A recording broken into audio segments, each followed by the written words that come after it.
ஓம் சக்தி. உலகமெல்லாம் சக்தி நெறி ஓங்க வேண்டும். ஒவ்வொருவர் மனக்குறையும் நீங்க வேண்டும்.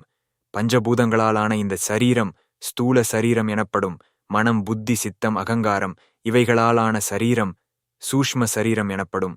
இறைவனின் தரிசனமாகிய ஆனந்தத்தைப் பெற்று இறைவனுடன் ஒன்றுபட்டிருக்கும் சம்யோகத்தை அனுபவிக்கும் சரீரம் காரண சரீரம் எனப்படும். தந்திர சாஸ்திரங்களில் இது பகவதிதனு என்று சொல்லப்படுகிறது. இவைகளுக்கெல்லாம் அப்பால் மகா காரண சரீரம் இருக்கிறது.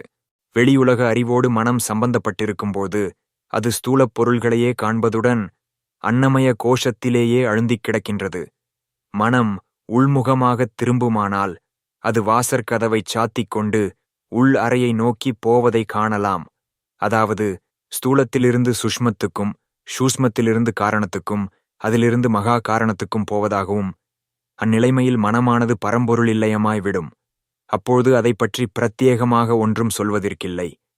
ஸ்தூல சரீரம் அன்னமய பிராணமய கோஷமாம், சூஷ்ம சரீரம் மனோமய விஞ்ஞானமய கோஷமாம், காரண சரீரம் ஆனந்தமய கோஷமாம்.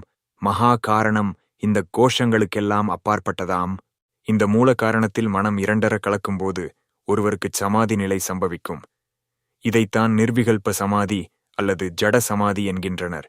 இறைவனின் அனுபவம் இரண்டு வகைப்படும். ஜீவாத்மாவும் பரமாத்மாவும் ஒரு வகை. இறைவனுடைய திவ்ய ரூபத்தை நேரில் தரிசிப்பது மற்றொரு வகை. முன்னதற்கு ஞானம் என்றும் பின்னதற்கு பக்தி என்றும் பெயர். உண்மையாகவே பகவத் தரிசனம் பெற முடியும்.